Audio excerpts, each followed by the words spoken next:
투자할 때 투자 수익률만큼 중요하게 따져봐야 할 것이 있습니다. 수익이 발생할 경우 세금 또 건보료 부담으로 인한 실제 수익률이 얼마나 될 것인가입니다. 결국 절세계좌를 활용해서 투자하는 것이 무척 중요한데요. 오늘은 연금계좌 중에 연금저축펀드와 개인형 IRP 계좌의 세제상 혜택, 장단점, 그리고 가입자가 사망하면 어떤 식으로 상속이 이루어지는지에 대해서 정리해봤습니다.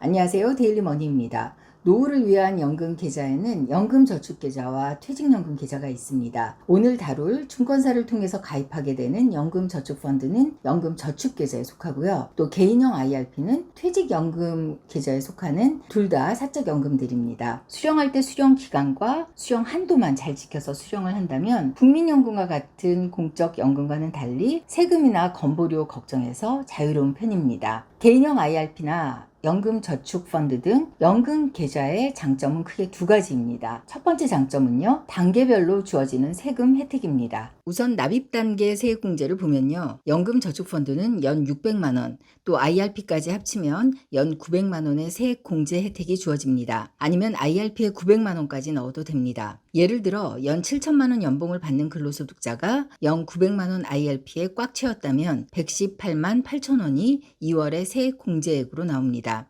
다만 세액공제 받은 이 금액은 연금 수령 시에는 연금소득세 대상이 되는 거죠. 다음 운용 단계에서는요, 그 계좌 안에서 받은 이자와 배당을 재투자한다면 세금으로 한 푼도 나가지 않고 연금 수령 때까지 세금을 미룰 수 있는 이른바 과세 이연 효과를 누릴 수 있습니다. 일반 계좌에서 투자할 경우에는 이자 배당 소득이 날 때마다 15.4%의 소득세가 원천 징수되고요. 재투자를 한다 해도 윗줄 원에 파이 한 조각처럼 표시된 부분을 제한 나머지만 재투자가 반복될 겁니다. 그리고 그 세후 수익은 매년 금융소득종합과세 기준에 포함되고요. 건보료에도 물론 영향을 미칠 수 있습니다. 하지만 연금계좌에서는 연금 수령 시까지 과세 이연되어 수익이 온전히 100% 재투자되는 겁니다. 그러니 점점 이자 배당 소득 자체도 연금계좌에서 굴린 것이 많아지게 됩니다. 더구나 아까 세액공제 받은 돈을 받을 때마다 연금계좌에 추가 납입한다면 일반 계좌와의 차이는 더 커질 겁니다. 이제 수령 단계를 알아볼까요? 일반 계좌는 매년 소득을 따져서요, 수익이 실현됐을 때마다 15.4%의 소득세를 일단 떼고요. 그래서 발생한 금융소득이 1천만 원이 넘으면 지역가입자는 피부양자에서 탈락하고요. 2천만 원이 넘는다면 금융소득 종합과세자가 되어 세금을 따로 내거나 ISA 계좌 등 각종 절세계좌에 가입이 3년 동안이나 불가합니다. 또 직장인이라면 직장 건보료 외에 추가로 건보료도 내야 하겠죠. 하지만 연금저축펀드와 개인형 IRP는 이 수령 조건을 지키기만 하면 절세 효과가 뛰어난데요. 연금저축펀드와 IRP의 수령 요건은 세 가지입니다. 첫째, 만 55세 이후일 것. 둘째, 5년 이상 납입할 것. 예를 들어 54세 연금저축펀드에 가입해서 다음에 55세가 되었다 해도 수령 자격은 5년 이상 납입한 59세 이후 생기는 겁니다. 셋째, 수령 단계에서 연 1200만 원 한도로 55세 이후에 수령한다면요, 70세 이전까지는 5.5%, 80세 전까지는 4.4%, 그 이후는 3.3%의 연금 소득세만 내면 됩니다. 그런데 여기서 중요한 것은요, 세액공제 받은 개인 납입액과 운용 수익에 대해서만 이런 소득세를 냅니다. 세액공제 받지 않고 추가 납입한 돈은 얼마든지 연금 소득세 없이 인출이 가능합니다. 더구나 최근 정부가 발표한 올해 하반기 경제정책 방향을 보시면요, 연금저축이나 IRP 등 사적연금의 분리과세 기준을 현재 연 1200만 원 선에서 상향 조정하겠다는 정책 과제가 명시되어 있습니다. 사실 연 1200만 원은 지난 2013년에 월 100만 원 노후세관비 기준에 맞춘 거라서 현재의 물가 상황과는 괴리되었다는 지적이 꾸준히 나왔었거든요.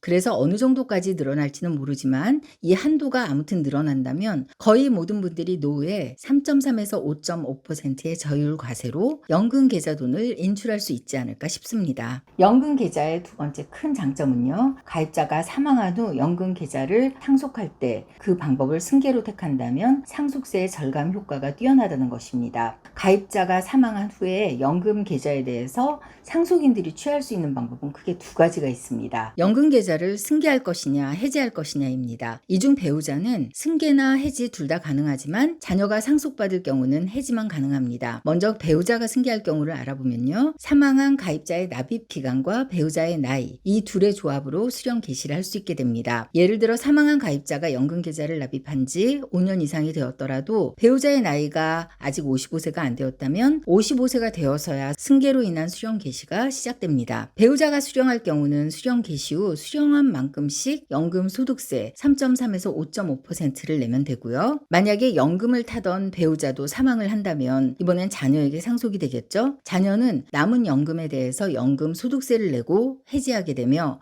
상속세는 별도로 매겨집니다. 반면 처음부터 해지를 선택한다면요. 해지한 돈은 상속액에 포함됩니다. 그래서 상속세가 낼지 말지가 결정되고요. 이와는 별개로 3.3에서 5.5%의 연금 소득세를 내고 해지한 돈을 수령하면 됩니다. 중요한 것은 승계나 해지 둘 다 가입자의 사망일 6개월 안에 신청해야 3.3에서 5.5% 연금소득 저율과세 혜택을 받습니다. 이번에는 연금저축펀드와 개인형 IRP 계좌의 장점을 각각 살펴볼까요?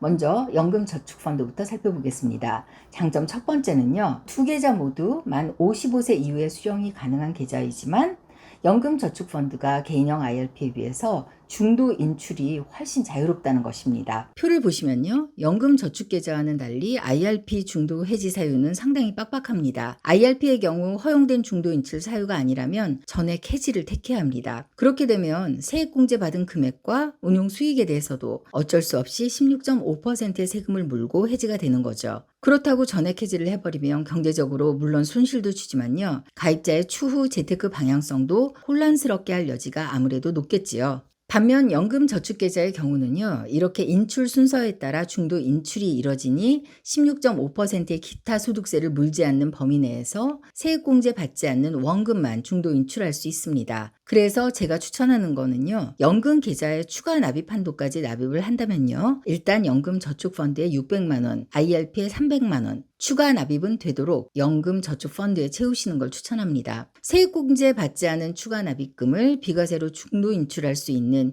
연금저축펀드의 특징을 이용하는 겁니다. 세 번째 연금저축펀드의 장점은요. IRP 계좌의 경우는 30%를 안전자산으로 채워야 합니다. 반면에 연금저축펀드는 운용할 수 있는 금융상품이기만 하면요. 비중에 대해서는 제한이 전혀 없다는 것입니다. 그러면 연금저축펀드와 IRP 계좌를 통해서 각각 운용할 수 있는 금융상품들을 한번 살펴볼까요? 일반 펀드와 ETF, 국내 상장 리츠는 연금저축펀드와 IRP에서 둘 다 운용이 가능합니다. 하지만 국내의 개별 주식이나 레버리지 인버스 ETF는 연금 계좌에서 투자할 수 없습니다. 또 선물 기반 ETF는 연금저축펀드에서는 되지만 IRP에서는 운영할 수 없습니다. 반면에 정기예금, 채권, 맥쿼리 인프라 같은 인프라 펀드는 IRP에서만 됩니다. 이번에는 IRP의 장점을 살펴볼까요? 연금 자산을 안전 자산으로 채우고 싶은 투자자들에게는 IRP를 이용하는 것이 좋습니다. 제1금융권, 제2금융권의 정기예금 금리를 한자리에서 비교해서 들고 싶은 정기예금을 IRP 계좌를 통해 가입할 수 있다는 점이 IRP 계좌의 무엇보다 큰 장점이라고 생각합니다. 특히 금리가 인상되어서 고금리 정기예금이 많이 출시되는 시기에는 IRP 계좌에서 정기예금 비중을 늘리는 것도 좋은 투자 전략이고요. 또 안전자산 비중 30%에 어떤 상품을 넣을지 고민되신다면 TDF에 넣는 것도 좋습니다. TDF는 은퇴 시점에 맞춰 알아서 위험자산 비중을 조절해 자산 배분해주는 ETF입니다. 연금 개시 시기가 다가올수록 자동적으로 채권 등 안전자산 비중이 높아지는 상품입니다. 이렇게 강제적으로라도 안전자산 비중을 30% 채우도록 함으로써 IRP는 좀 더 안전한 투자를 유도하는 장점이 있습니다. 오늘은 노후의 안정적인 현금 흐름을 위해서